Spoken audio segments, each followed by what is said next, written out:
But the very fact that you are seeing more noise on this front, that nuclear weapons are necessary for security, is certainly a matter of concern. And the more numbers of countries have nuclear weapons, the greater are the risks that one has to live with.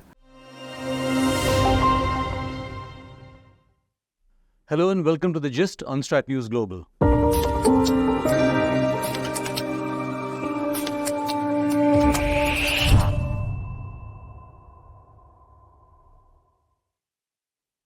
Good evening, I'm Surya Gangadharan. This month marked the anniversary of the atomic bombings of Hiroshima and Nagasaki so many years ago. And thankfully, there have been no further attacks since then, but there's a constant modernization and of nuclear arsenals worldwide. And we keep hearing threats of nuclear retaliation or attacks of some kind or the other. I have with me Manpreet Sethi, a well-known scholar and researcher on nuclear issues. Madam, welcome. Glad to have you. Thank you very much, Surya. Pleasure to be here. So, Manpreet, Hiroshima, Nagasaki and all that, there's been a fair amount of nuclear backsliding, isn't there? Yes, I would say for the last several years now, we've been in a moment of backsliding, whether it was arms control that we've given up on, whether it's the idea of modernization that we've become very accustomed to. So in all the 9 nuclear armed states today, there is a fair bit of expansion as well as modernization of capabilities which is going on.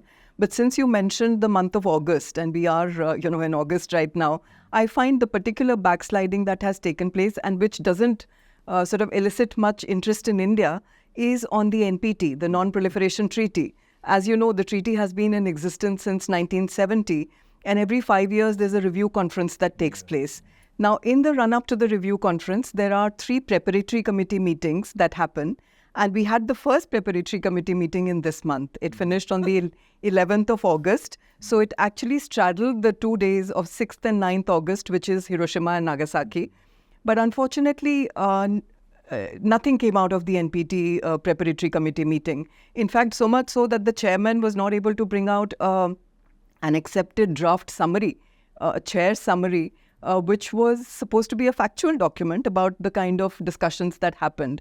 So the rifts that exist between nuclear weapon states and non-nuclear weapon states, since the NPT created these 2 divisions, that rift is only going on expanding. So while the non-nuclear weapon states are asking for, transparency and accountability of the nuclear programs of the nuclear weapon states, those countries are not interested in explaining anything to anyone, not even to each other, or least of all to the non-nuclear weapon states. So we find a lot of disquiet within the treaty right now. While the treaty is useful to the extent that it keeps non-proliferation in check, there are huge question marks that are beginning to arise on how this treaty is going to go further. But tell me, has proliferation fallen off the map, or it's not relevant anymore? Oh no, in fact, proliferation I think has become more relevant today because the salience of nuclear weapons has gone up.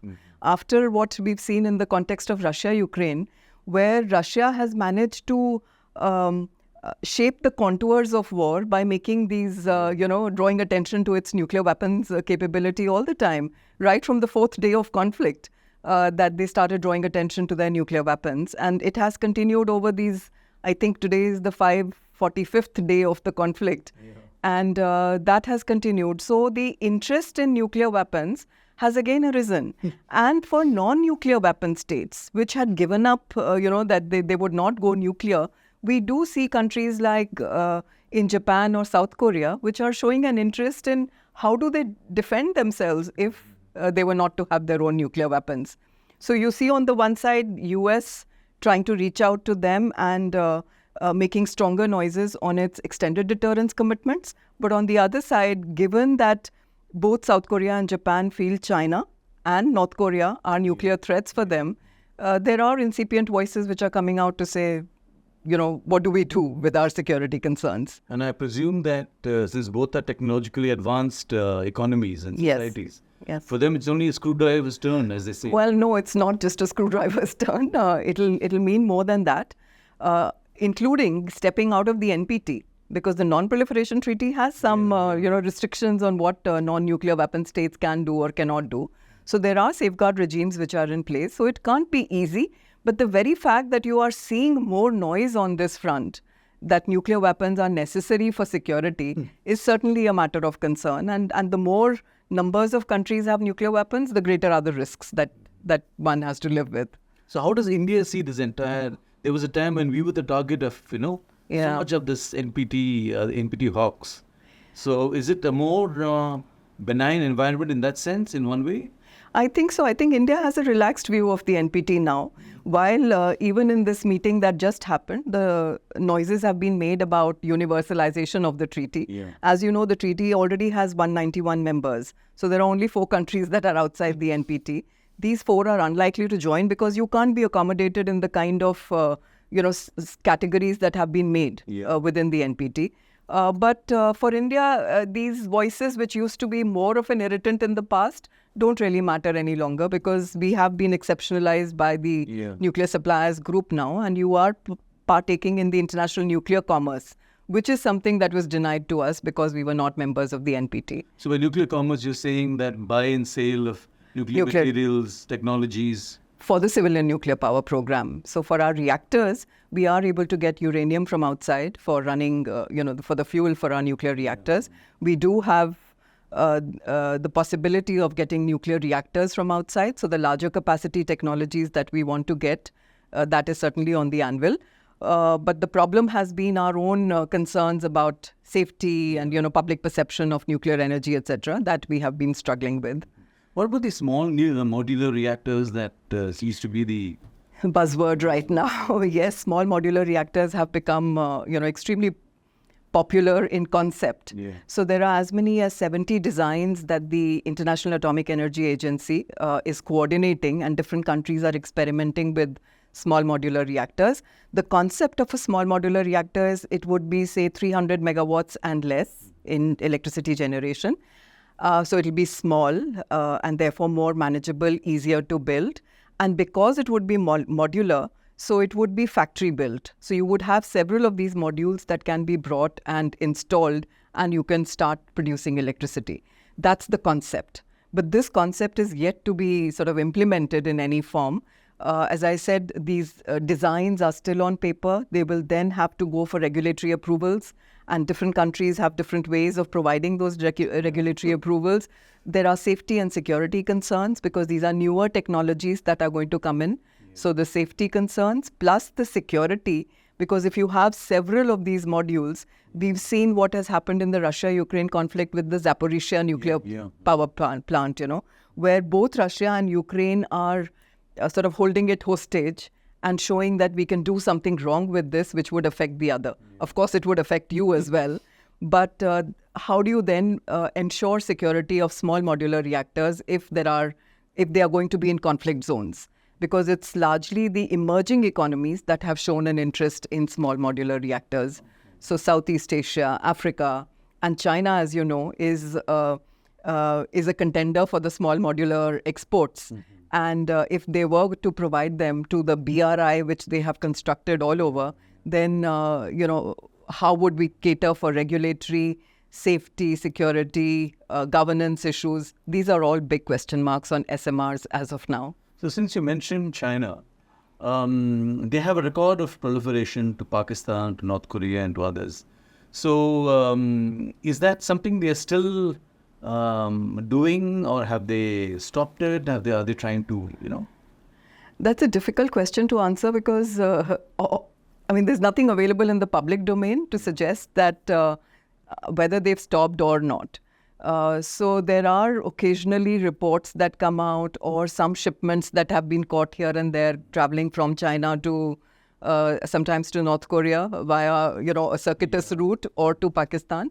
So one can never say that whether it has stopped or not, but we do know the history of China's relationship with both Pakistan and North Korea, and the extent to which they help those nuclear weapons programs be built. So one can't say anything with definitiveness, but it's certainly a field we have to keep watching, and I'm sure our intelligence agencies, keep monitoring it all the time to see what's going on here. So a destabilized nuclear environment suits some countries. In a sense, it also suits us. I don't think it suits us that there is instability in the nuclear world. In fact, ever since the Cuban Missile Crisis, the understanding was nuclear weapon states must have stability. because instability is harmful to both of them, like we saw in the case of the Cuban Missile Crisis. But unfortunately, countries sometimes follow risky strategies because they believe that this will enhance deterrence. So they want stability, but they want stability on their own terms. So we see, for instance, China going into co-location of nuclear and conventional missiles, dual-use missile capabilities, which is essentially to give that sense to the adversary, don't take a chance with me because you don't know what you're going to end up hitting. And if you hit in nuclear, then we will be up the escalation ladder. So is it a risk worth taking for you? So that's how risky strategies can make you stumble into nuclear war. And that's what they're using to get the other side to back off. So this is the kind of world that we seem to be living in at this moment. So in terms of, just continuing with China, is it modernizing its nukes? We keep reading these reports in the Western media. So it has always been modernizing its nuclear weapons in terms of inducting new capabilities, including on the delivery systems. But more recently, reports which are coming out are suggesting that they are expanding their nuclear arsenal. So the warhead numbers are increasing in the case of China, because there was almost a 2 or 3 decade period when we didn't hear about the numbers going up. So they were stable at about 200, 250 warheads. Of course, these are all guesstimates being made by different agencies. China itself has never said what kind of numbers it has, just as India and Pakistan don't disclose their nuclear warhead numbers. But in recent times, some silos have been detected which can carry, as many as 250 more nuclear warheads.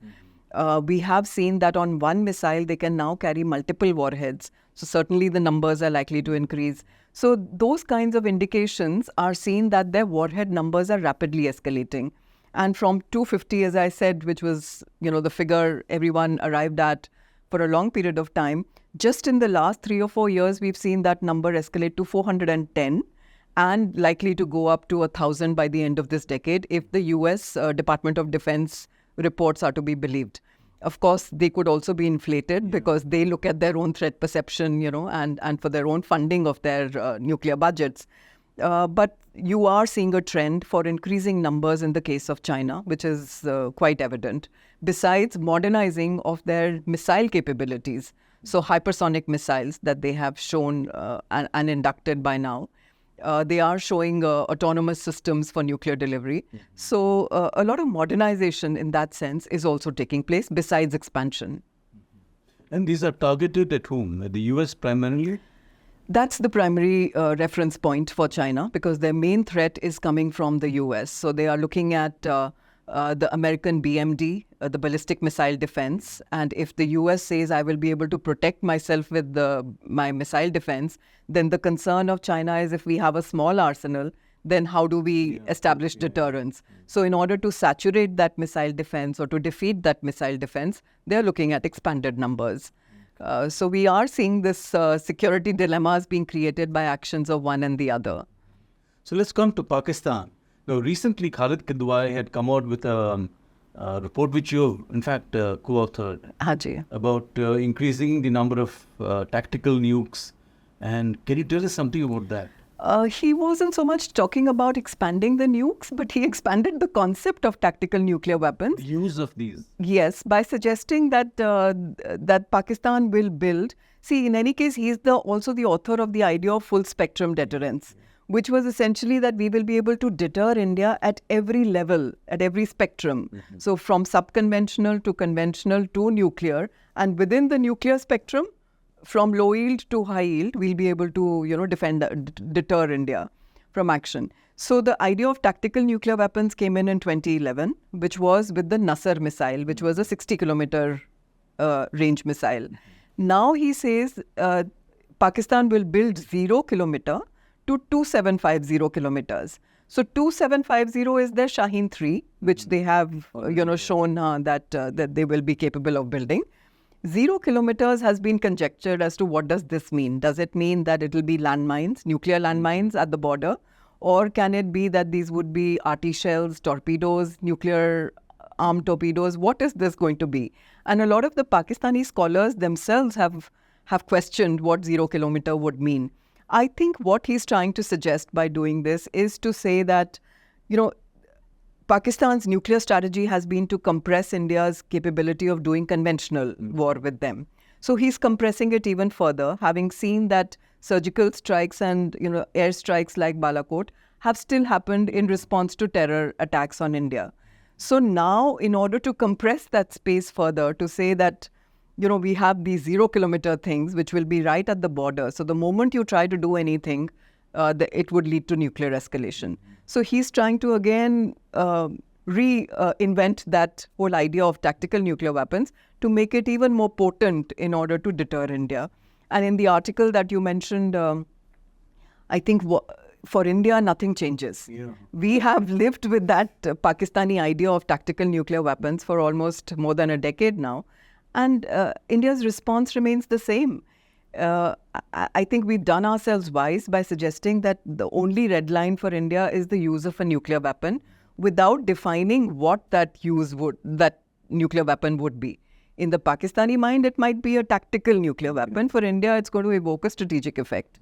And given the nature of the weapon that India holds, because we don't believe in graduated war fighting on the tactical level, it is going to cause unacceptable damage. So therefore, what is the value of using that? But when the Pakistanis say that they will detonate a nuclear device on their soil against an invading Indian force or whatever, is that sufficient for us to retaliate? That's what our doctrine says, that if our troops are targeted, even if they are in their territory, it would call for nuclear retaliation because your troops have been affected. And that's the only way of deterring something like this from happening. That irrespective, that's a choice that the Pakistanis have to make. Yeah. Whether it makes sense to irradiate their own area for hitting out at a few troops that are inside and then bearing the risk of what Indian retaliation at the nuclear level will be. Yeah. So, as you know, deterrence is a mind game. So they are trying to compress that space and play it with, making things more and more risky. That seems to be the strategy they're following. Whereas for India, I think we are still following a relaxed view to say, try it, and then, you will see what happens. So What are we doing? What does India do? I think we are not panicking, first of all, from what the feelers that I get from the environment. But we are carrying on with building of the credibility of our nuclear deterrence. So whether it's long-range missiles, Agni 5 being operationalized at some stage in the future, whether building numbers, but without pressing the panic button in any form. So your numbers are chugging along, again, from sources which are available from the outside. The numbers go up by 5 or 6 every year. These are Warhead numbers, nuclear warhead numbers are increasing by a slow pace. India has the least numbers being produced every year compared to all of the others. And thankfully, that's not something that we are putting our focus on. Our focus remains on survivability of our nuclear arsenal. With a no first use doctrine, I think that's what we have to do to make sure that you will be able to hit back. The other side must realize that they can't get away with nuclear use. So no disarming or decapitating strike is possible. So survivability at all levels of command and control of the arsenal, of the delivery systems, that's where we are putting our focus on. And I think that's just the right approach that we need to signal effectively. Are we getting into the tactical nuclear thing? No, in fact, India has shown the capability to make TNWs, but that's not something that we want to do because India's deterrence strategy is based on the idea of punishment. It is causing unacceptable damage. It's not suggesting that I will be able to fight a nuclear war with you. Okay. So you don't want to do proportionate response or graduated response. And I always say, what is proportionate with nuclear response? Is it the numbers? Is it the yield that he's done this much, so you've done this much? Is it the number of people who will die immediately or number of people who will die over a period of time? What is proportionate? So India's whole approach has been nuclear weapons are in a different category and they need to be treated differently and with respect. And that's how I think we have crafted our own response to what we see going around in our environment, which has kept us unperturbed, essentially, from what's going on in China or in Pakistan. The Chinese don't make such threats, do they? Of nuclear? Chinese, no. In fact, quite like India, the Chinese have not spoken about the nuclear weapons threat every now and then. Sometimes they do bring it up in the context of the US. But in the context of India, as you've seen, we've been in this, standoff with them since 2020. But the nuclear noise has not been made. I think up till now, except for the expansion in numbers, we've seen the Chinese have a very similar approach to nuclear deterrence as what India has maintained. So that's reassuring at one level. Well, yes. Though What they're doing with the Pakistanis is, of course, a different matter. Sure. Yes. So last question. The entire Pakistani military feeds off that country, So for the generals to want to spoil their own porridge, so to speak, I mean, is it credible in that sense for them to say these things that we will do zero? One wonders really. Yeah, so I think we've always said what they like to project is an irrationality as a way of establishing deterrence. So they like to talk about these things, but whether these are actually executable in any form remains a big question mark. Would they want to destroy their own country where they've, built a huge pie for themselves? Is something which looks rather unimaginable. But it makes sense to make these threats every now and then and create this environment, because Pakistan is not just deterring India, it's also trying to catch international attention. We've seen with the kind of dire economic circumstances that they are in, the nuclear noise has not stopped. Which is essentially, I think, coming from that idea that as a nuclear weapon state, we are just too important to be ignored or to be let to go down from the economic front. So you will have to help us economically because we just can't afford to fail. You can't let us fail.